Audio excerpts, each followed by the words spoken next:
Hello everybody and welcome back. Today we're going to be looking at CT perfusion imaging, and it's my hope that by the end of this talk you'll be able to look at these images and understand what they represent. And not only that, but look at the images and understand the calculations required to generate the values that have been used to create these images. Now, CT perfusion imaging is a dynamic study. It's representing changes in attenuation over time. And those changes in attenuation come from contrast that we've administered to the patient. And we use that contrast administration and the subsequent changes in Hounsfield unit values as a proxy for blood flow in arteries, blood flow in veins, and most importantly, blood flow within tissues, in the microvascular beds that perfuse the tissues. And in this example, we're going to be focusing on the brain. So let's have a look at an example here. We have a patient that presents with an ischemic stroke. They've got a focal neurological deficit. We've taken an uncontrasted CT scan to check that that deficit wasn't from, say, a mass or from a hemorrhage in the brain. And this is in fact an ischemic stroke. We can see there's a clot within the right MCA. What we want to do with perfusion imaging is figure out what effect this clot has had on the perfusion of the tissues to which it supplies. Not only that, but we want to somehow be able to differentiate which regions of the brain have irreversible damage. We call that the core infarct. And which regions of the brain are hypoperfusing. They're at risk, but they're still salvageable if we were to remove this clot here. So what we do, the first thing we do is we administer contrast. Once we've administered contrast, we take multiple scans at the level that we're interested in. We want to continually scan the region of the brain. We can see here contrast now within the anterior cerebral arteries. We can see it in the middle cerebral arteries. And you can see very obviously here in the right MCA territory, we've got underperfusion. There's no contrast in this region here. What we then do is we repeatedly scan and monitor the contrast changes in tissues. And it's this density change or contrast change over time that's going to allow us to generate those perfusion CT images. So what we can do is look at this image here, and we can see that different regions of the image are going to respond differently to contrast administration. And for every voxel, we want to see those changes over time. Remember, it's a dynamic study. It's not one static snapshot of the brain. So for each of these regions, let's take the red, the green, and the blue region here, arterial, tissue, and venous regions here, and plot them over time. Plot the contrast concentration, or the Hounsfield units, over time here. And you'll see that the different tissues respond differently to contrast administration. We get what's known as the arterial input function, and we get the tissue attenuation curve that we're going to look at today. And it's these graphs, the changes in contrast concentration over time in specific regions of the brain, that will allow us to generate key metrics. And it's those key metrics that will allow us to determine whether a region of the brain is core infarct, unrecoverable, or whether a region of the brain is at risk but salvageable if we were to remove the clot. So what are those key metrics? Well, firstly, we can calculate what's known as cerebral blood flow. Cerebral blood flow is saying in a particular region of interest, how much blood is flowing through that massive tissue per minute. We measure that in mils per 100 gram per minute. The next parameter that we want to look at is what's known as cerebral blood volume. We want to figure out how much blood is flowing through that region over a period of time. It's a volume of blood. The next parameter we're going to look at is what's known as mean transit time, the average time it takes blood to move through our region of interest. And lastly, we're going to look at a time-based measurement known as time to peak, or Tmax. They're two different measurements. They measure similar things though, and I'm going to show you how they're different later on. It's going to be a major focus of the talk. But what they're essentially measuring is, from contrast administration to the patient, how long does it take for the maximum contrast concentration to be reached in our region of interest? And I'm going to show you how we can use these four parameters to determine whether we've got core infarct tissue or whether we've got Penumbra, at-risk salvageable tissue. So let's look at a clinical example, and hopefully by going through this clinical example, you can get an appreciation for what these parameters represent. So we have a patient here who again presents with a clot within the MCA. This is the left MCA here. You can see a dense MCA. It's a non-contrast CT scan. We always start with a non-contrast to check that there's no hemorrhage. Then we can do an angiogram, and we can see there's a disruption in the MCA here. But you can see that we are getting perfusion past that disruption. Either it's an incomplete occlusion, or we have collaterals supplying the MCA territory here. After our angiogram, we can then perform our perfusion imaging. The first calculations that we're going to make is for each voxel or each pixel within the image, we're going to calculate the cerebral blood flow. You can see now in the MCA territory, we've got a reduction in cerebral blood flow compared to the normal contralateral side. And the beauty of these measurements are you can compare sides of the brain. They can be compared relative to one another. So we've got a reduction in cerebral blood flow, but how can we figure out if any of this region is salvageable? Well, if we look at the table here I've used for reference, now these are reference values that many institutions use, but these change between institutions and change between studies, so don't use these as fact. I try to give you trends more than absolute values. A penumbra is considered to have reduced cerebral blood flow in the region of 50 to 30% of the contralateral side, and core infarct is considered generally to be anything under 30% of the cerebral blood flow on the contralateral side. We can then calculate cerebral blood volume. You can see there's a difference between core infarct and penumbra when it comes to cerebral blood volume. So let's do that for this patient and notice how this region here has actually got increased cerebral blood volume compared to the contralateral side, which doesn't seem to make sense. We've got a reduction in cerebral blood flow. What this represents is the penumbra of this lesion here. Here we've got reactive or compensatory vasodilation, allowing this ischemic tissue to try and get more blood, to try and get more oxygen. So because of the reduction in cerebral blood flow, the rate of blood traveling through this region, that region of the brain has vasodilated, allowing for the absolute blood volume to be more. This region here, though, hasn't had that compensatory mechanism, and we can assume that this is the core infarct. This is unsalvageable tissue. So we've done CBF and CBV. Let's look at the mean transit time. Now, the mean transit time, as I'm going to show you later, is a function of the CBV and the CBF. And we can see that blood takes longer to move through this region here as opposed to the surrounding tissues. And lastly, we can look at the time-based measurements where we can calculate the time to peak and the Tmax values. And hopefully by the end of this talk, you'll understand the differences between the two. It's showing us the amount of time it takes for the concentration of the contrast within that specific pixel to reach its peak. And it's delayed in the region of the left middle cerebral artery in both the time to peak and Tmax regions. Notice here, just mark this, bookmark this, the regions that are unaffected in Tmax are almost zero here. There's no delay in the Tmax values here. When you look at the time to peak values, even in the normal healthy tissue, there's a delay between administering the contrast and the peak concentration in those tissues. Now, this patient actually had the clot removed, allowing for reperfusion and hopefully allowing for recovery of that penumbra that we've identified in these images. And I'm going to show you, just for completeness sake, the pre and post thrombectomy images. We can see here the internal carotid artery filling with contrast. We can see it bifurcating into the anterior cerebral artery and the middle cerebral artery, which abruptly ends here. And as we play this further on, we can see that there's some collateral supply of the temporal lobe here, where we were getting that hypoperfusion of the tissues. And then we can see this contrast eventually heading out through the dural venous sinuses out towards the internal jugular vein. Let's look at what this looked like after the clot was removed. We can see now the contrast coming through the left internal carotid artery, flowing freely through the middle cerebral artery, and look how much more perfusion we're getting within that temporal lobe. We're not relying on those collaterals to supply blood to that region. And again, we can follow that contrast out.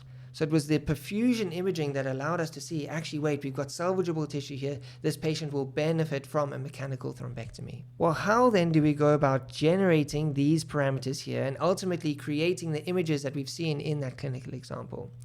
Well, first, what we need to create is what's known as a time attenuation curve. And it describes exactly what it is. How does attenuation in a specific voxel change over time after contrast administration? And the first time attenuation curve that we want to generate is what's known as the arterial input function. We place our region of interest over a main artery, normally the anterior cerebral artery or the middle cerebral artery. What we then do is repeatedly scan this region of the brain and calculate how the Hounsfield units change in that region of interest. And we can plot that change over time. After we've plotted that change, we can plot a graph that best fits the measurements that we created. We are measuring discrete measurements at a set time interval, in this example, every 3 seconds in this region of interest. At time naught is when we are injecting contrast. We're injecting a large bolus of contrast to a patient. That contrast needs to head up into the left side of the heart, ultimately be pumped towards the brain, and then be registered in this anterior cerebral artery. That's why we've got this time delay here. This marks where the contrast starts reaching the anterior cerebral artery, and then we can see a peak in contrast until it fades off. That's what's known as our arterial input function. The rate at which blood enters the brain is obviously going to influence the rate at which blood perfuses the actual brain tissue. We can see that the arterial input function is slightly different to the venous system. We can see we've placed a marker over the superior sagittal sinus here, and it takes longer for contrast to reach the dural venous sinuses. That makes sense. It needs to go through the brain tissue first before being absorbed into the dural venous sinuses. But notice how much overlap there is here. Blood is still arriving into the arterial system, and we've already got blood leaving through the venous system. It's a dynamic process. All the blood doesn't come to the arteries first, then go to the tissues, and then go to the veins. There's overlap because this is a continual dynamic process. And the last time attenuation curve that we need to generate is what's actually happening at the tissue level, at our region of interest here. We're not over a vessel now. Now we're looking at how tissue is responding to that administration of contrast. The contrast is coming in the microvascular beds. It's going to enter the tissues, and it's going to leave the tissues in a very set way, depending on the viability of the tissues. So let's plot the contrast in tissue over time, and we can see that the peak is much lower than in the arterial and venous systems. Again, we can fit a curve to represent that tissue attenuation curve. Now this looks like this peak isn't very high. That's just because of the scale of the Hounsfield units here. We can rescale that, and you see that the tissue attenuation curve also creates a peak like this. Okay, so let's go about calculating these parameters. I've kept them down here because these are what we're trying to calculate ultimately. The first parameter is easy. It's our time to peak. From the moment we administered the contrast, how long does it take for the tissue attenuation curve to reach its peak? That's what's known as the time to peak. Now, the time to peak value has a couple of shortfalls. It doesn't account for the dispersion of contrast before it reaches the brain. It doesn't account for, say, a stenosis in the internal carotid artery. Anything that's causing delay for the contrast to reach the brain is going to be included in that time to peak value. And this delay may not be due to the ischemic stroke that we're trying to assess. Not only that, but the time to peak value is not independent of the arterial supply. We can't supply a bolus of contrast at one time point. It has to be given to the patient over a period of time. We administer that bolus, and the rate at which that contrast is administered is also going to influence the rate at which we reach our peak here. Those are just important to note. Next, we can calculate our cerebral blood flow. If we were looking at this graph, we're basically looking at the rate of change of concentration. And the rate of change is going to give us a proxy for the cerebral blood flow. So we can take the maximum slope of this graph. We would have gotten this by deriving this graph, getting the derivative of this graph and finding its peak. And we can calculate the maximum slope. And we can use that maximum slope, the change in Hounsfield units over a change in time, to calculate the cerebral blood flow. Again, this calculation is not independent, it's dependent on the arterial input function. And we're going to look later how we can uncouple the arterial input function from the cerebral blood flow. But for now, this is a way to calculate cerebral blood flow, or at least estimate cerebral blood flow in our voxel of interest. Next, we can look at this curve and say how much contrast has traveled through this voxel of interest over this period of time that we've been sampling. And that's what's known as our cerebral blood volume, or the cerebral blood volume. And to calculate the cerebral blood volume, we calculate the area under this curve. Again, another principle from calculus. So the cerebral blood volume we saw in the penumbra can actually be raised as opposed to normal tissue. In our infarct, the cerebral blood volume is going to be decreased. Our cerebral blood flow will be decreased, so the curve of this graph will be more gradual, and the area under the curve will be less in a core infarct. Lastly, we want to calculate the mean transit time. Now, I've said to you that the cerebral blood flow measurement is not an accurate measurement, it's more of an estimation, and it's better when you're comparing two tissues and not trying to get absolute values. Later on, when I show you deconvolution processes, we can use the cerebral blood flow and the cerebral blood volume to calculate mean transit time. And that's actually how it's done in modern CT scanners. we can use this time attenuation curve and say, what is the average value of contrast over time, the values of contrast over time averaged out, and divide that by the total contrast that's been administered in this time and get an approximate for the mean transit time, for the amount of time that it takes on average for blood to move through our region of interest. And I'll show you a better way to calculate this later. Now, I've said that using the time attenuation curves that we've generated here alone to calculate these parameters have some shortfalls. And those shortfalls center around two main concepts. The first is this delay that happens before contrast actually reaches the brain. Contrast is going to disperse before reaching the brain, and there are many factors that cause delay for contrast to reach the brain. If a patient is bradycardic, say, or they've got a poor cardiac output, it's going to take longer for that contrast to reach the anterior cerebral artery. Again, if there's stenosis in the internal carotid arteries.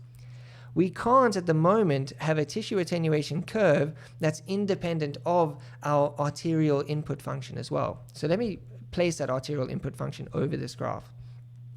Notice how this arterial input function overlaps with our tissue attenuation curve in our region of interest. The rate at which we administer contrast, the amount of contrast that's coming, as well as the physiological factors from the patient that determine how quickly that contrast gets to the tissue, is all going to change the shape of this curve here. And ultimately, it's going to change the cerebral blood flow. What we want to figure out in perfusion imaging is what's the actual response of the tissue itself independent of the arterial input function. We want to say, if we gave all of the contrast at one point, if there was a way of us to just give all the contrast at once to that voxel of interest, how would it respond to that contrast? How would it process that blood? How long would it take blood to get through that region? We want to know how that tissue will respond, because ultimately that's going to show us the function of that tissue, how well that tissue is being perfused. And to do that, we use a method known as deconvolution. And deconvolution is going to improve particularly on these two values, the cerebral blood flow and the time to peak, which we're actually going to calculate a value known as Tmax. That ultimately is going to affect our mean transit time and make that more accurate and make it independent of dispersion or transit time, as well as the arterial input function. So how do we go about doing that? Well, we create what's known as the impulse residue function.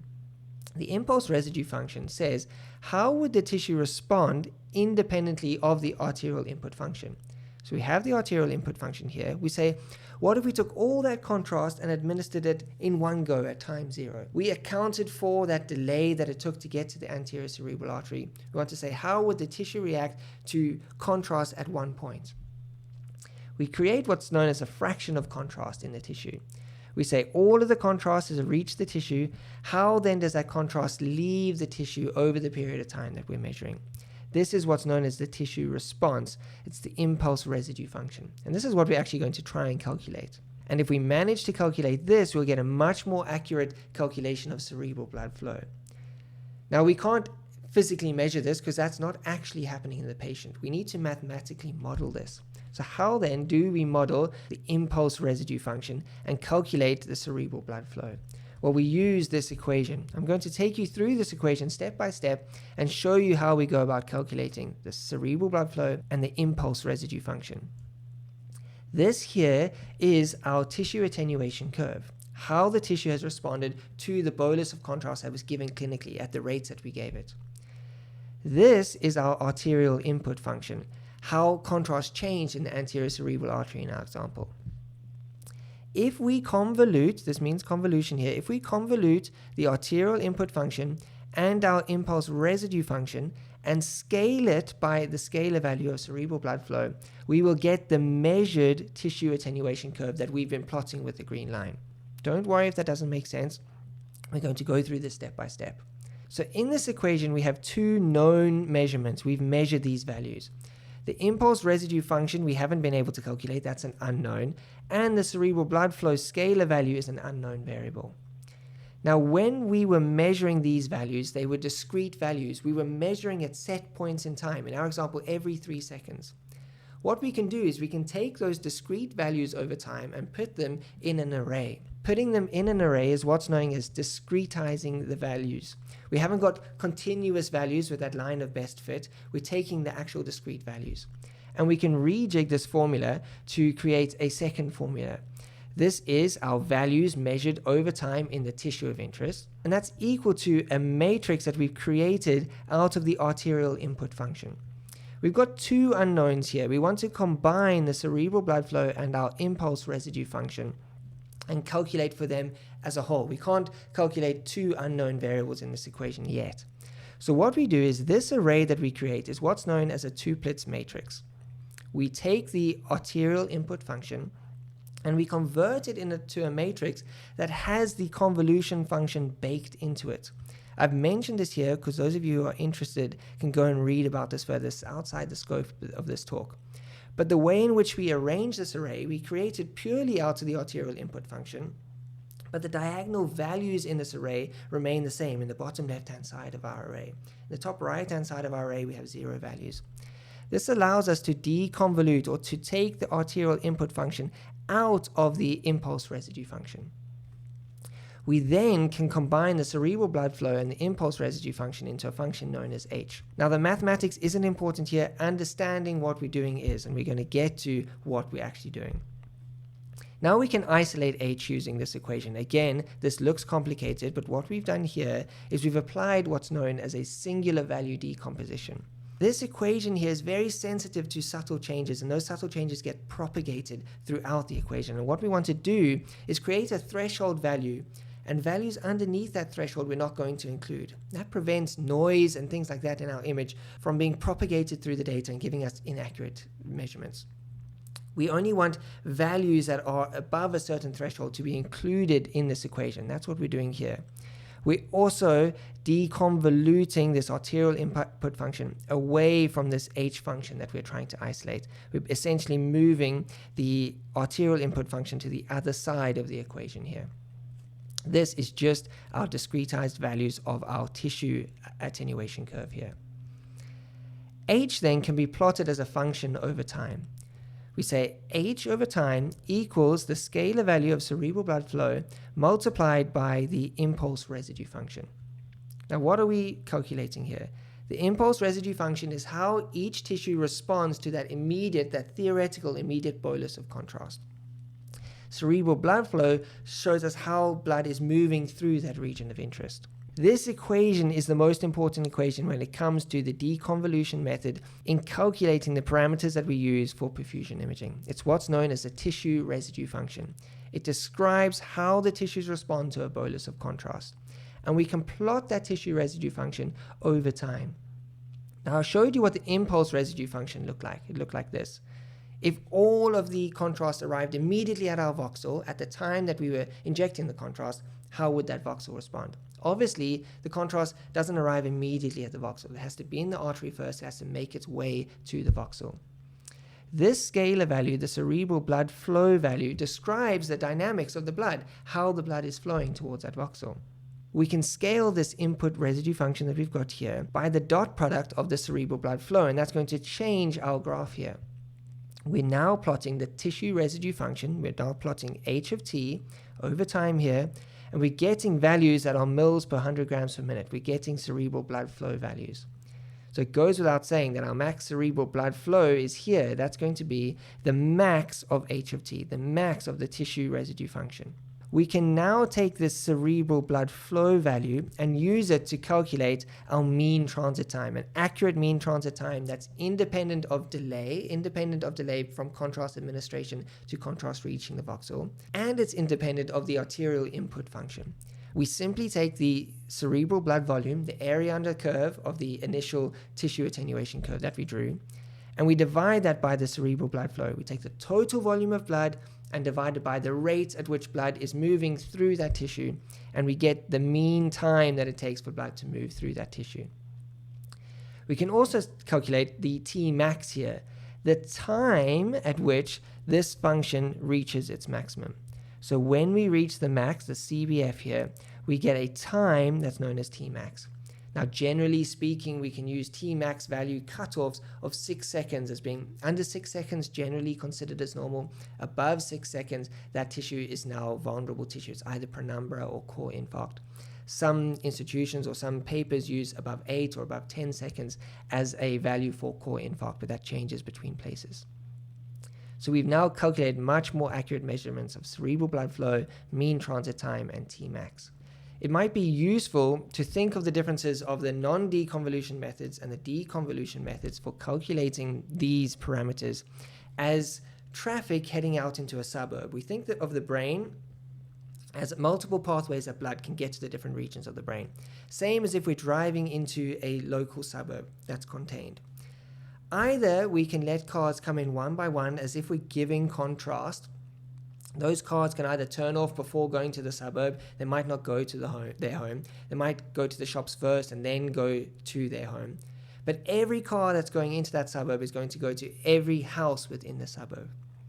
What we're doing when we're using deconvolution methods, we're saying to everyone, you're going to arrive at the start of the suburb. You're all going to be on the same road at exactly the same time, and you're all going to drive to your house as quick as possible. There are going to be some roadblocks, like a thromboembolus, that's going to prevent blood from traveling its normal path to its home, and they're going to have to take an alternative route to reach their home. Measuring the cerebral blood flow and measuring the Tmax here, the time it takes for a specific car to get to its specific location, its specific voxel in the image, is independent of what happened before the car reached the suburb, before they left work or left school. It only started measuring from when it reached the beginning of that suburb, the main road into the suburb. So that's only showing us what delays occurred within the suburb. It shows us what delays occurred because of a thrombus within the brain. It doesn't account for anything that happened with outside of the brain. So it gives us much more accurate readings. Now I know that some of the maths here can be quite confusing. What's important is to understand what those images at the beginning meant. Now that we've gone through these, I'd encourage you to go back to the start of this video and go through that clinical case and look at those images and see what we are representing in each one of those images and how we've gone about calculating those values. I've left this here to show you how we calculate the values in the non-deconvolution methods and in the deconvolution methods. Cerebral blood flow is the slope of the graph, or it's the max point of our tissue residue function. Cerebral blood volume is the area under the curve of the tissue attenuation curve. Mean transit time is either the average tissue contrast over time divided by the total tissue contrast, or in the deconvolution method, it's our cerebral blood volume that we've calculated here divided by the cerebral blood flow that we've calculated here. We can't calculate time to peak in the deconvolution method. We calculate the maximum concentration in our tissue attenuation curve at a given point in time after contrast administration. And lastly, Tmax, which is a much better measure than time to peak because it accounts for that arterial input function and the delay of contrast to the brain. We calculate that by finding the time at which the tissue residue function is at its maximum. So that brings us to the end of perfusion imaging. I know there's a lot to go through in that talk and some of the mathematics can be complicated. I've mentioned the Toeplitz matrix and I've mentioned SVD deconvolution. If you're interested in the mathematics, I'd highly encourage you to do some research around those topics and see how these equations actually come to life. For those of you that aren't interested in the mathematics, focus on these parameters and what they actually mean clinically. We're going to end off our entire physics learning pathway by looking at an introduction to photon counting CT. That's going to be the topic of the next talk. So I'll see you all there. Goodbye, everybody.